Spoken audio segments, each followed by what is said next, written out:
ഇവിടുന്ന് പോകുമ്പോഴേ എനിക്കൊരു ലക്ഷണപ്പശക തോന്നിയതാ. നീ ആ വണ്ടിയുടെ നമ്പർ ശ്രദ്ധിച്ചായിരുന്നു മക്കളെ? ഞാൻ ആ വണ്ടി പോലും കണ്ടില്ല ചാച്ചാ.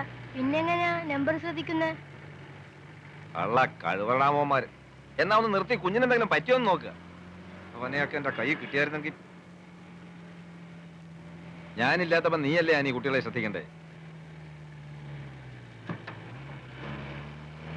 ആനി, നീ എന്താ ആലോചിച്ചിരിക്കുന്നത്? ഒന്നുമില്ല.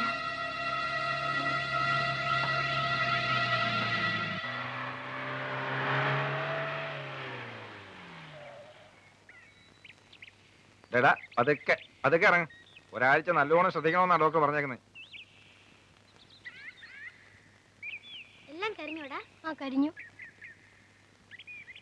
മോനു വേണോണ്ട, നീ എടുക്കണ്ട. ആരുമില്ല.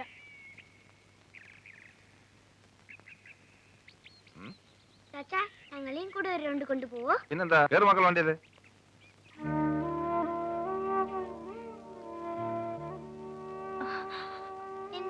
എന്തു പറ്റിയമ്മേ? ഒന്നുമില്ല. എന്തിനാ അമ്മ കരയുന്നേ?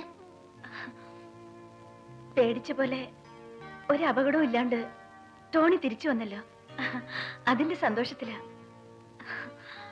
എല്ലാവർക്കും ഇത്തിരി കാപ്പി തിളപ്പിക്കാം. നീ ആ വിറയും കിട്. വിവരങ്ങളൊക്കെ അവനെ ഇങ്ങനെ അറിയിക്കാതിരിക്കുന്നത് ശരിയാണോ? അവക്ക് അവനോട് പറയാനുള്ള ധൈര്യമില്ല. അവൻ വില്ലനും കള്ളനും ഒന്നും അല്ലച്ചോ. മനസ്സിന് കട്ടിയില്ലാത്തവനാ, ഒരു പാവം. ഈ വിഷമം കയറി അവനിനി കള്ളുഷാപ്പിൽ തന്നെ താമസമാക്കുമെന്ന ആനയുടെ പേടി. എന്നോടൊന്ന് പറയാനാ അവള് പറയുന്നേ. ഞാൻ എങ്ങനെയാ അച്ചോ ഇങ്ങനൊരു കാര്യം ആലോചിച്ചിട്ട് ഒരെത്തും പിടിയും കിട്ടുന്നില്ല. അച്ഛൻ വല്യപിതാവിനെ കാണുമ്പോൾ ഒന്ന് പറയണം. ഈ അവസ്ഥയിൽ കുടിയൊഴിപ്പിക്കലിന്റെ കാര്യം പ്രസ് ചെയ്യാന്ന് പറഞ്ഞാൽ അത് വലിയ ക്രൂരതയാണ്. ഏറിപ്പോയാൽ അവക്കിനി ഒരു കൊല്ലം. ഞാൻ പറഞ്ഞു നോക്കാം. അച്ഛൻ പറഞ്ഞു നോക്കിയാ പോരാ, അരവനെന്ന് സമ്മതിപ്പിക്കണം. സമ്മതിപ്പിക്കാം.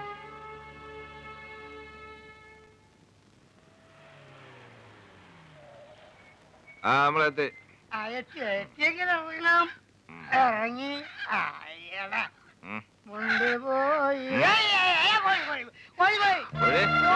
ഏത് പോയി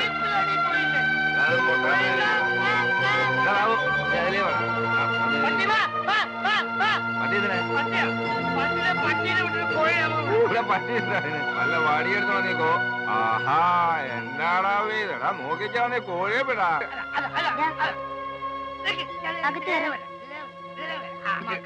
ആരെയാടാ വിളിക്കുന്നേ?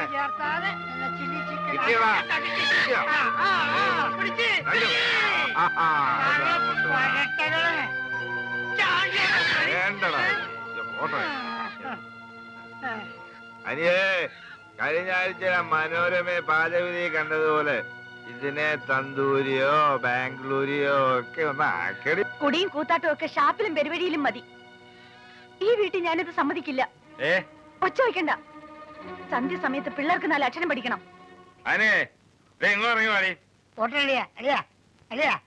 ആനമ്മക്ക് ഇഷ്ടല്ലെങ്കിൽ പിന്നെ എന്തിനാ നമ്മള് അലമ്പാക്കുന്നത്? ഞങ്ങൾ പോവാ. ഇതങ്ങനെ വിട്ടാ ശരിയാവില്ല. നിങ്ങള് പോവാൻ വരട്ടെ. ഇത് എന്റെ വീടാണോ അതോ അവളുടെ വീടാണോ അതോ അവളുടെ തന്തയുടെ വീടാണോ എന്ന് എനിക്ക് ഇപ്പൊ അറിയണം. നമ്മള് പോവാ. നമുക്ക് ഷാപ്പിലേക്ക് പോവാം. ഞാനാണോ നീയാണോ ഈ വീടിന്റെ നാഥൻ? അറിയടേ, ഞാനാണോ നീയാണോ? തലയിരിക്കുമ്പോ വാല ആടോടി ആടോടി. ഓ, എന്റെ പരിചയക്കാരുടെ മുമ്പിൽ വെച്ച് എന്നെ അവമാനിച്ചതും പോരാ, ഇപ്പൊ നോക്കി പേടിപ്പിക്കുന്നു.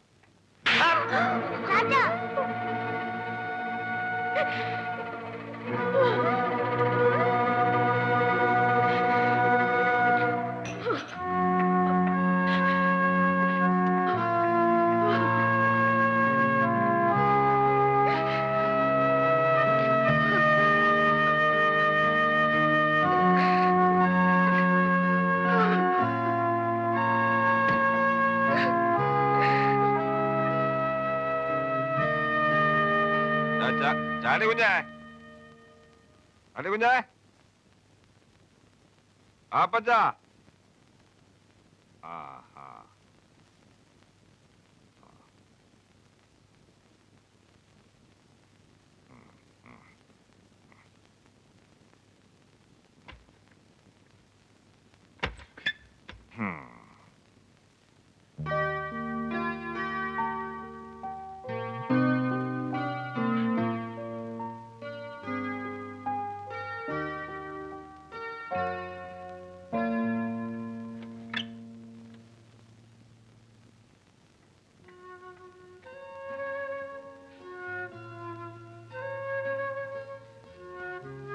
അനി,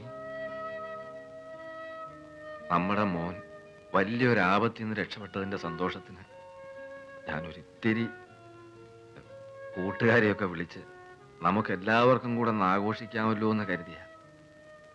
നീ എന്നോട് ക്ഷമിക്കാനി, തെറ്റ് എന്റെയാ. ഞാൻ ഇതുവരെ നിന്നെ തല്ലിയിട്ടില്ലല്ലോ.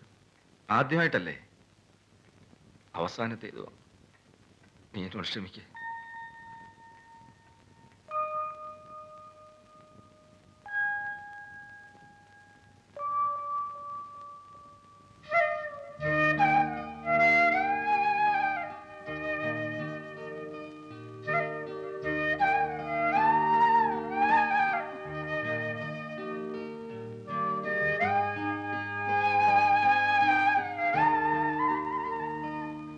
ജോണി ഒന്നും അറിയരുതെന്ന് ഞാൻ ആദ്യം വിചാരിച്ചു. പറയാൻ എനിക്ക് ധൈര്യമില്ലാഞ്ഞിട്ടാ. ജോണിക്കൊന്നും താങ്ങാനുള്ള ശക്തിയില്ലെന്ന് അറിയാവുന്നുണ്ടാ. പക്ഷേ ഓരോ ദിവസം കഴിയും തോറും ജോണിയുടെ ഈ പോക്ക് കാണുമ്പോ ഇനിയെങ്കിലും ജോണി ഒന്നും അറിയാതിരുന്നാൽ. നമ്മുടെ കുഞ്ഞുങ്ങളുടെ കാര്യം ആലോചിക്കുമ്പോ എനിക്ക് പേടിയാവുന്നു. ഏതു നേരവും ഞാനും കുഞ്ഞുങ്ങളും മനസ്സൊരുക്കി ദൈവത്തിനോട് പ്രാർത്ഥിക്കുന്നുണ്ട്. നമ്മൾ ആരും അറിഞ്ഞുകൊണ്ട് ഒരു ദ്രോഹം ആർക്കും ചെയ്തിട്ടില്ല. പിന്നെന്തിനാണ് കർത്താവ് നമ്മളെ ഇങ്ങനെ ശിക്ഷിക്കുന്നത്? അറിഞ്ഞൂടാ, എനിക്കൊന്നും അറിഞ്ഞൂടാ ജോണി. ആനി പറ, എല്ലാം ഞാൻ അനുസരിക്കാം. സത്യം, ഞാൻ എന്താ ചെയ്യേണ്ടത്? ഇനി ആർക്കും ഒന്നും ചെയ്യാനില്ല. തീരുമാനിക്കപ്പെട്ടത് അനുസരിക്കാൻ നിവൃത്തിയുള്ളൂ.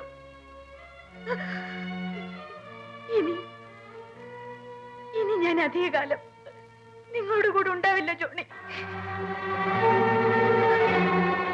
എന്താ എന്താ നീ പറഞ്ഞേ?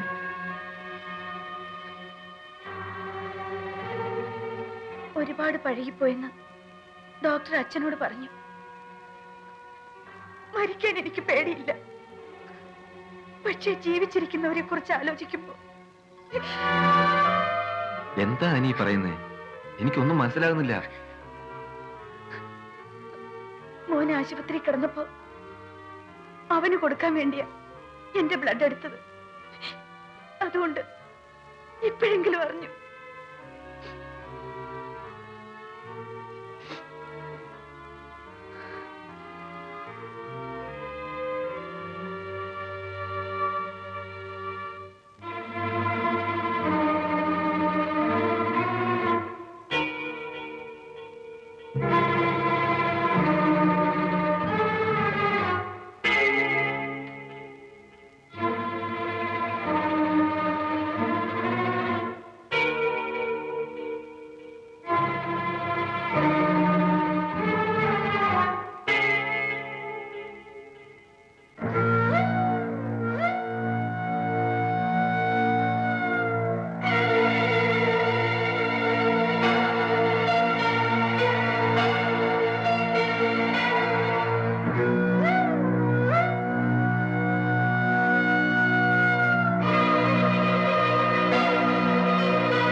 ആ